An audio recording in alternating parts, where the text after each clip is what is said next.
그 26절은 그 난하주에 보면은 그 말씀이 나와 있어요.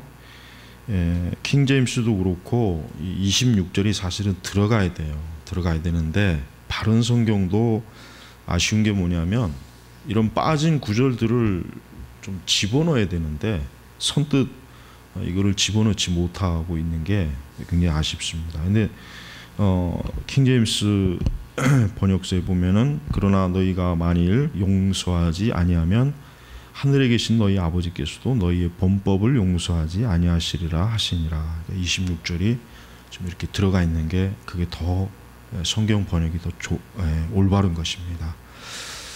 자, 오늘 우리가 읽은 말씀은 몇 가지 중요한 말씀으로 나누어집니다.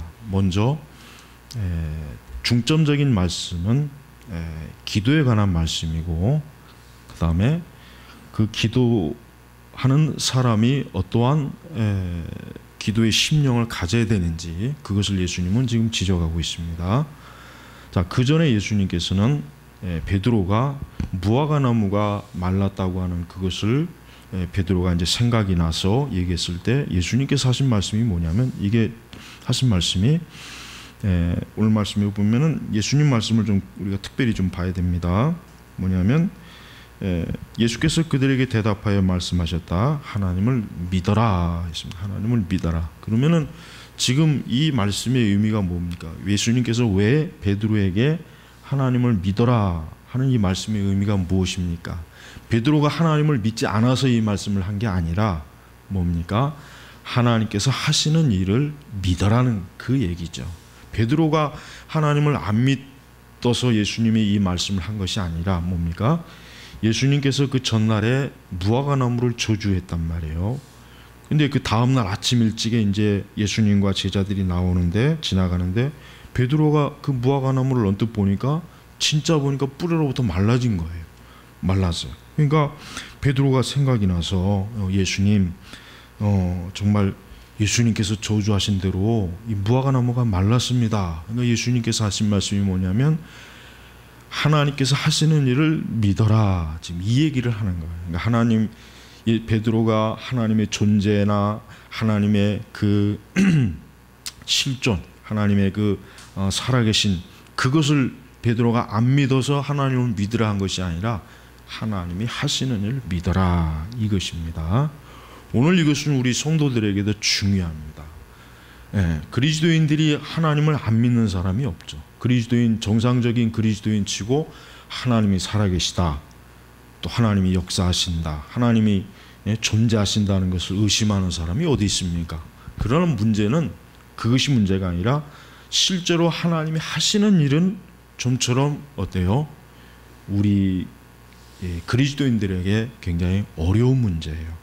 바로 그렇기 때문에 23절에 말씀을 하신 이유가 바로 거기에요. 뭐냐면 오늘 이 마가복음은 간단하게 나와 있지만 마태복음은 이 본문이 마태복음뿐만 아니라 마가복음, 누가복음은 좀 더 이 말씀이 길게 있죠. 그러나 여기서는 짧게, 내가 진정으로 너에게 말하니 누구든지 이 산더러 번쩍 들려서 바다에 던져라고 말하고 그의 마음에 의심치 않으면 그 말한 것이 이루어질 줄로 믿는다. 그것이 그에게 이루어질 것이다.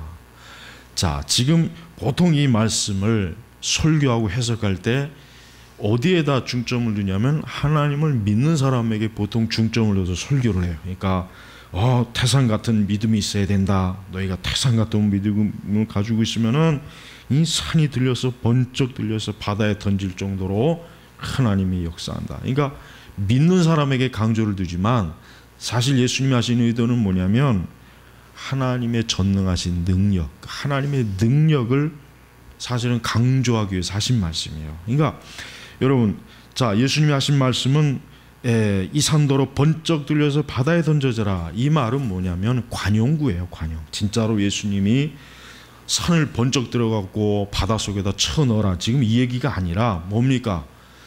일반적으로 산이 들려서 바다에 빠진다는 건 분명히 불가능한 거예요. 그러나 하나님께는 가능하대요. 결국 뭐냐면 하나님이 하신 일에 있어서는 불가능한 것이 없는 거예요. 하나님의 능력에는 제한이 없다는 걸 알아요. 그러니까 베드로에게 뭘 가르쳐 주냐면은 하나님이 하시는 모든 일에 있어서 성도는 분명한 믿음을 가지고 있어야 된다 이거예요. 그래서 베드로에게 하나님을 믿으라 그러는 거예요. 자, 오늘 우리 성도들에게도 그렇습니다. 우리가 하나님을 믿는 거, 우리가 신앙생활하는 건 뭡니까?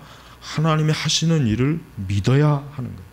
하나님이 하시는 일을 믿지 않고 하나님에 대해서 우리가 아무리 많이 알면 뭐 하겠습니까? 내가 조직신학의 실론을 다 외운다고 해도 하나님이 실제적으로 살아서 역사하신다는 걸 믿지 않는다면 우리의 믿음이라고 하는 게 얼마나 그냥 종이짝 같은 믿음밖에 안 되는 거예요. 태산 같은 믿음이 될 수가 없어요. 그러니까 그런 하나님을 우리가 바르게 믿지 못한다면은 우리는 우리가 살아가는 모든 이 세속적인 세상과 사회에서 우리의 믿음은 어때요? 무기력해요. 아무 쓸모가 없는 거예요. 그냥 예배당 안에서 우리끼리 종교적인 노름을 하는 데는 굉장히 쓰임새가 있지만 저 바깥에는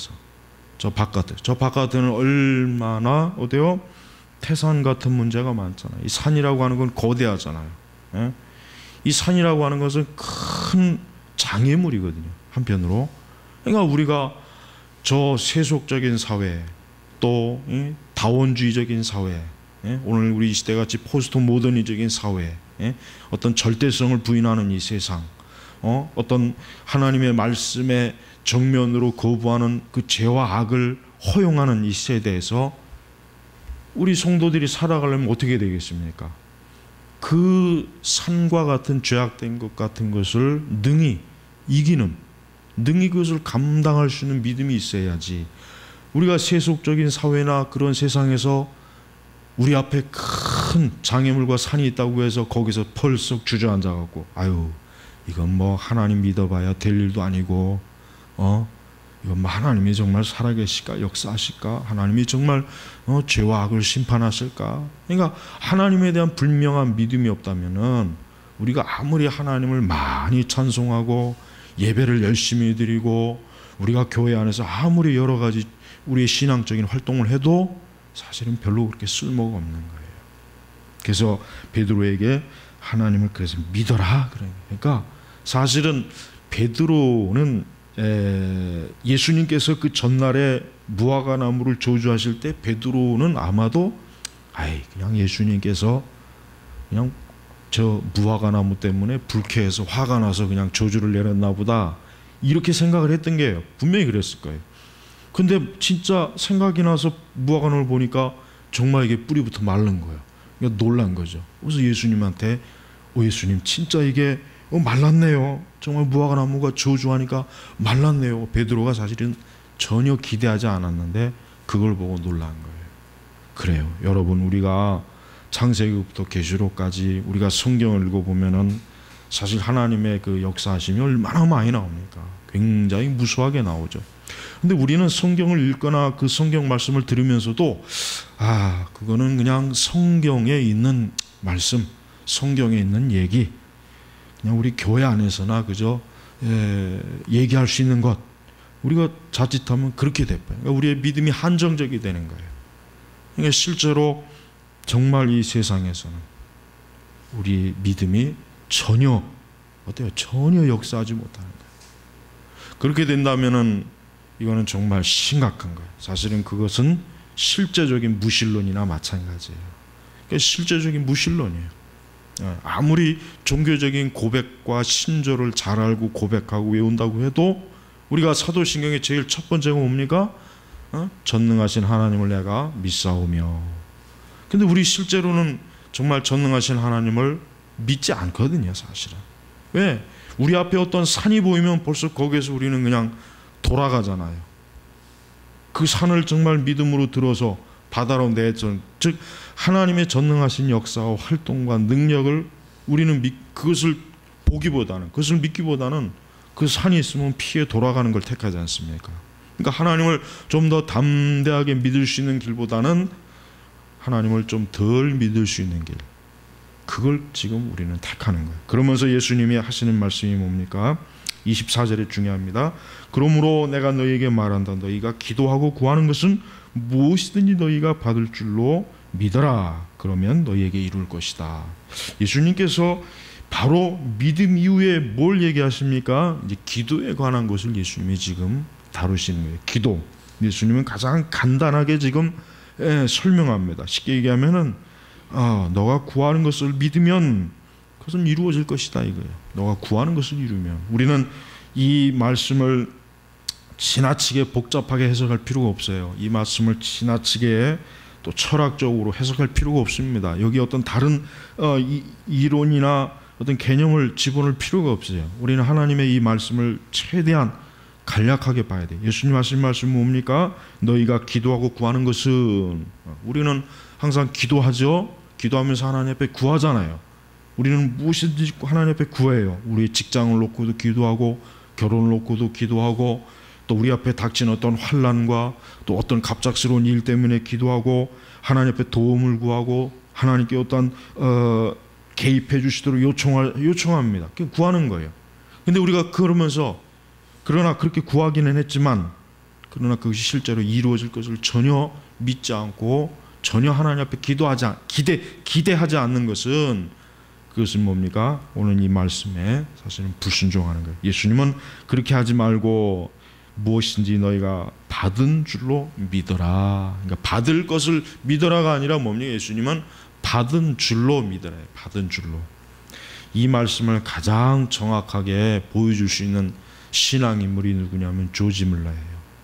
조지 물러는 일반적으로 우리 신자들이 기도하는 하고는 차원이 틀려요. 우리는 사실은 예수님이 하신 말씀을 이렇게 왜곡합니다. 너희가 받은 줄로가 아니라 받을 것으로 믿을까 말까예요. 믿을까 말까 합니다. 그러나 조지 물러의 그 전기문을 읽어보면은 조지 물러는 진짜 이 말씀을 그대로 믿었어요. 받은 줄로 믿었어요. 그리고 실제로 어떻습니까? 그렇게 응답이 되잖아요.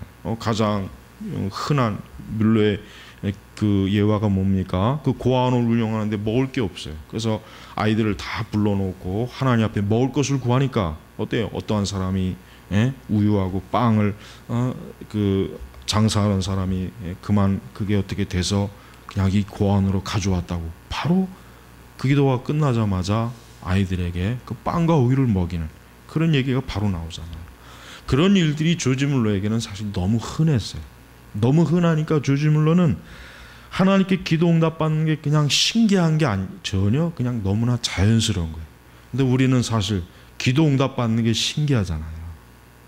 일반적인 우리 그리스도인들은 기도 응답 안 받는 게 그게 자연스러운 거예요. 사실 정말 그렇습니다. 그만큼 우리가 예수님이 베드로에게 하신 말씀이 뭐예요? 하나님을 믿어라. 사실 이 말씀이 우리 신자들에게 실제적으로 필요한 거예요. 우리가 하나님을 믿는다. 사실 우리 하나님 믿어요. 하나님 살아계심을 누가 부인하겠습니까? 그러나 실제적으로 하나님을 믿지는 않아요. 그러니까 이게 사실은 실천적인 무신론자란 말이에요.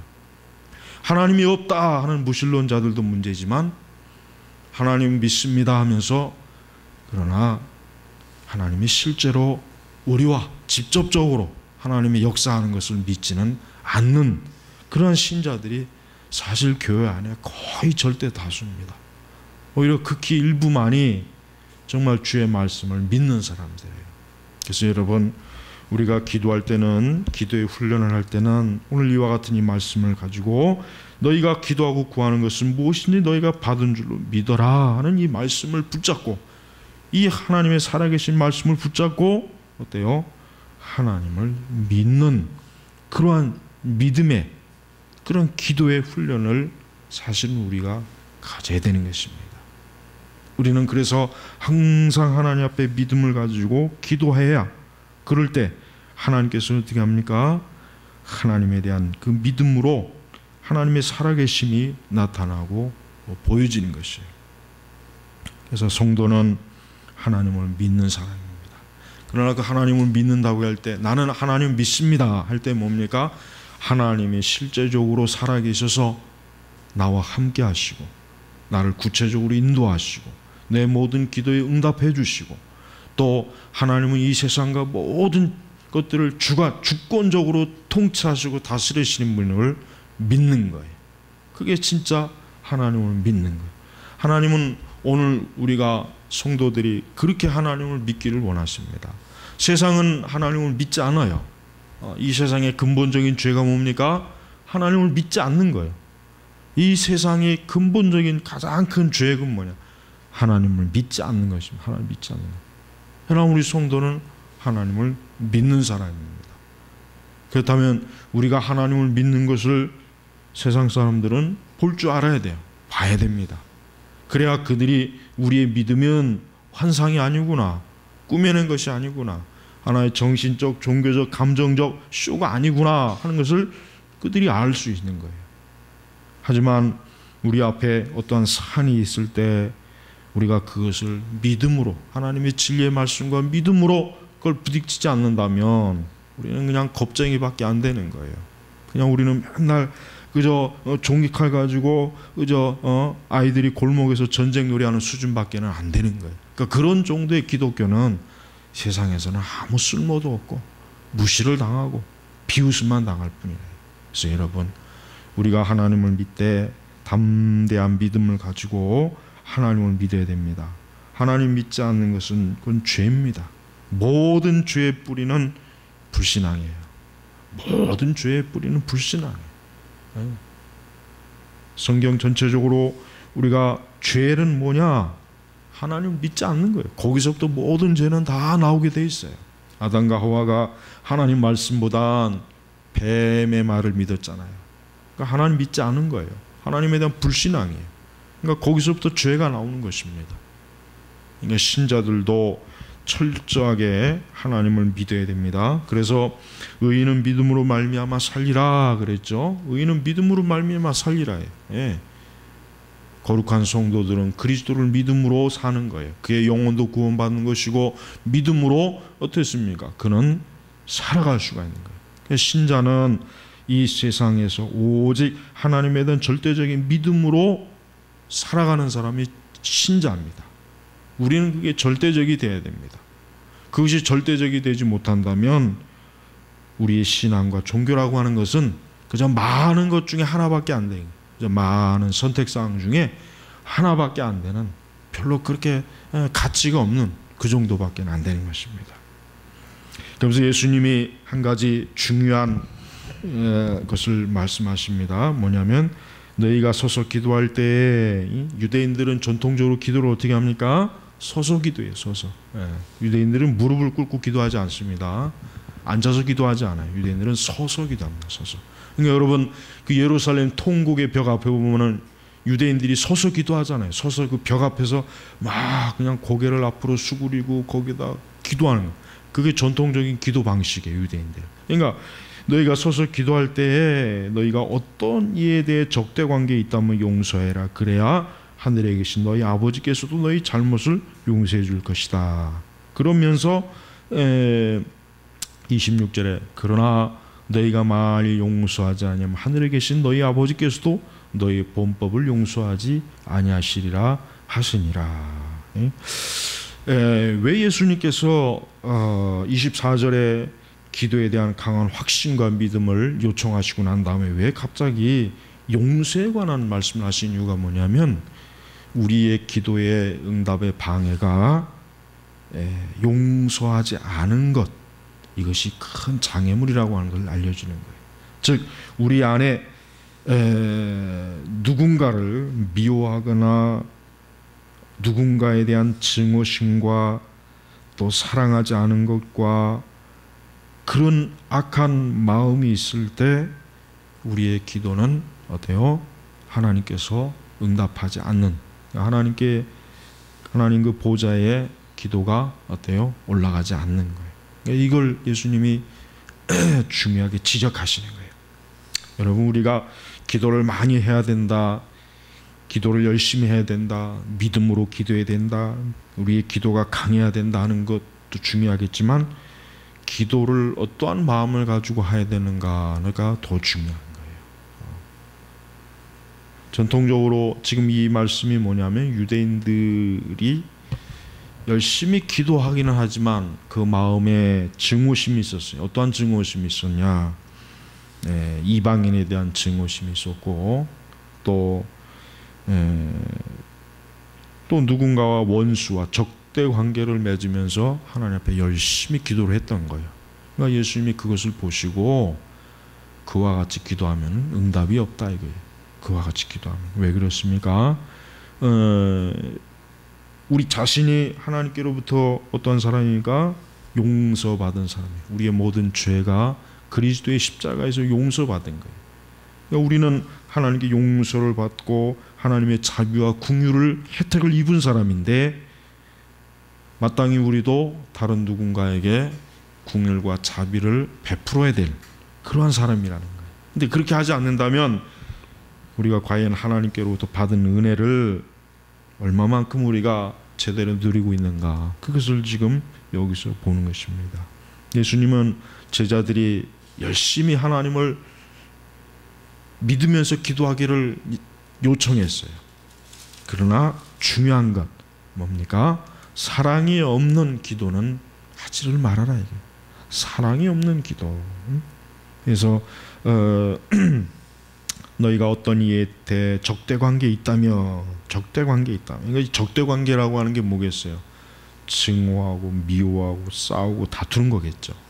그러니까 그런 게 있다면 용서하여라. 그래야 뭡니까? 너의 기도가 이루어질 것이다. 그래서 그 이후에 바로 이 말씀을 사실은 예수님께서 우리에게 해주신 것입니다. 우리가 기도할 때나 또 다른 말씀은, 다른 성경의 부분은 기도뿐만이 아니죠. 예배도 해당되죠. 우리가 예배 드릴 때 우리는 어때요? 누군가와 적대관계 있을 때 우리는 우리의 예배가 하나님께서 받으시는 예배가 되기는 어려운 거예요. 그러니까 먼저 그와 먼저 화해하고 제단을 예물에 드리다가 혹시라도 누구와 불화가 있다면 먼저 화해하고 그러고 와서 하나님 앞에 제단에 나와라. 그러니까 똑같은 거예요. 기도와 예배라고 하는 것은 우리 신자들은 우리 안에 하나님의 그 거룩하신 그 은혜의 마음, 하나님께서는 어떠한 분이십니까? 죄인들을 용서하시고 그들에게 긍휼과 자비를 베풀어 주시는 하나님이란 거예요.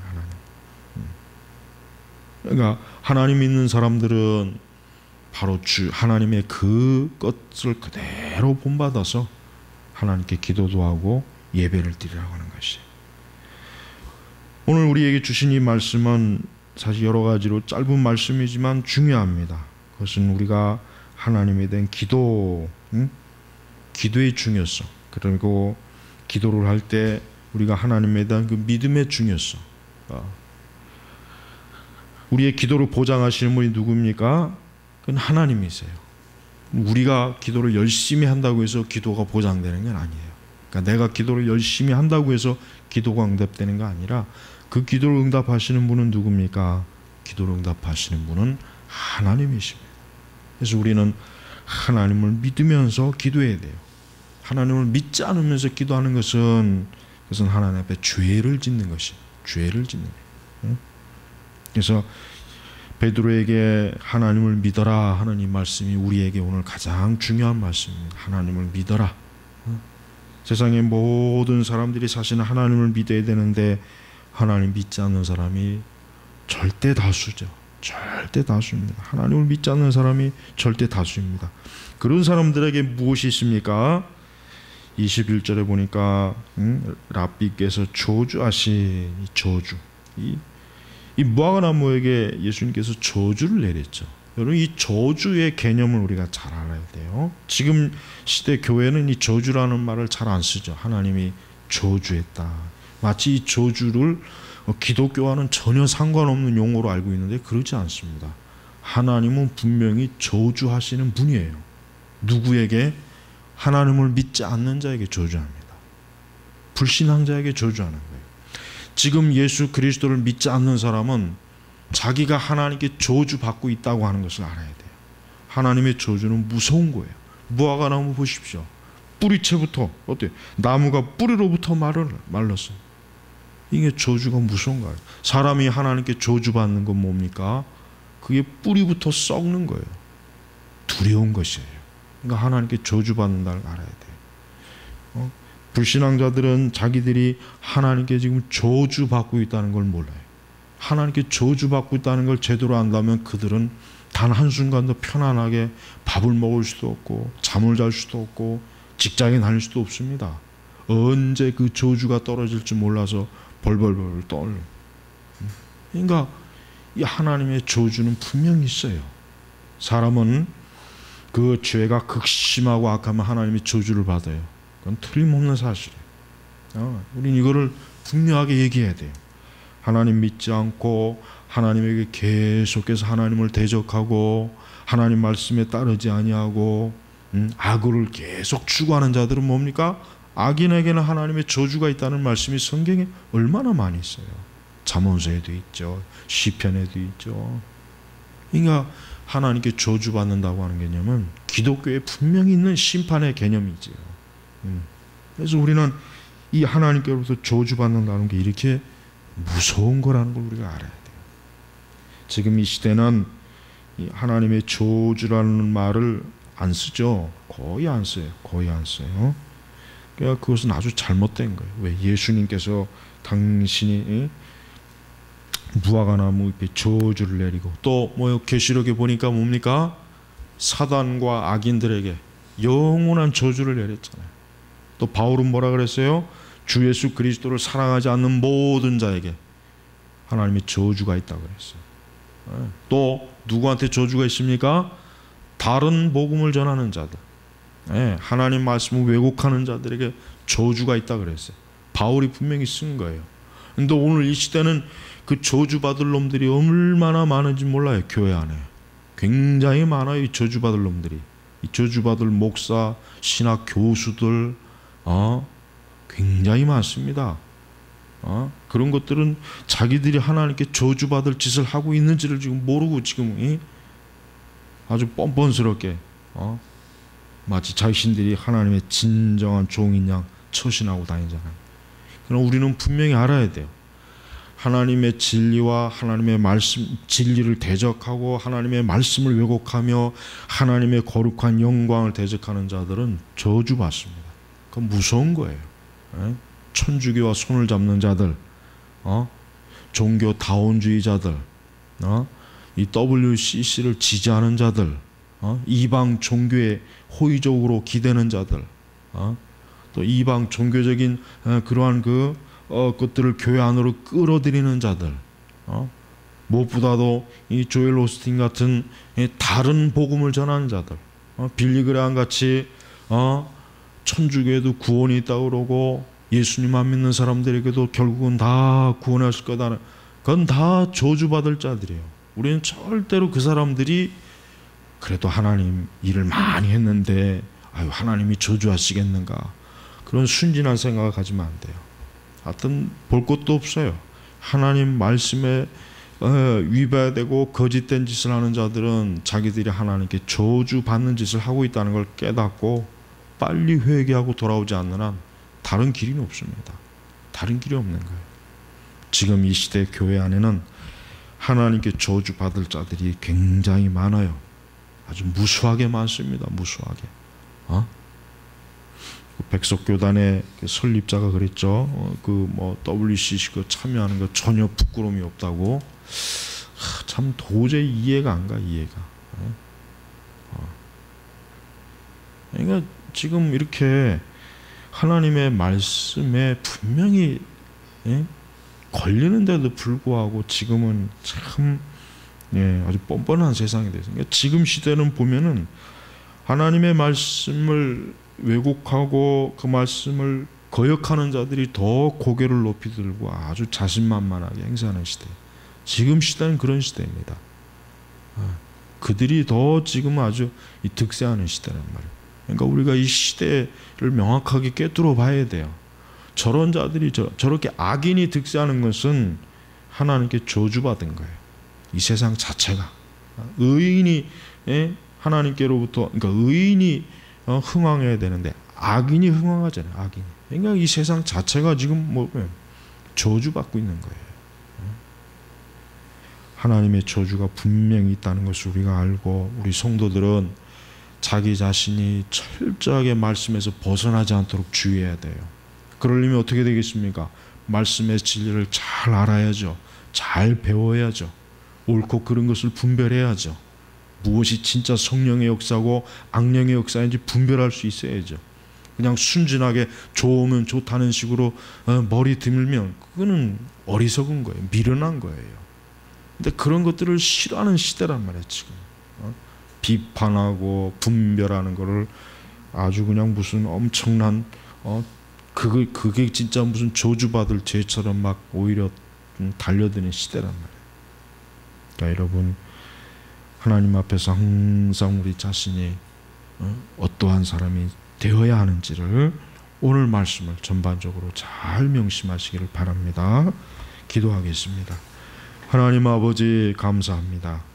하나님의 거룩한 진리의 말씀을 믿게 하시고 온전하게 따르게 하시며 하나님의 살아계심과 역사와 능력과 권능을 지금도 분명하게 그 모든 것들이 일어나고 또 주권적으로 역사되어진 것을 저희가 알고 하나님께 기도하며 나아가게 하옵소서.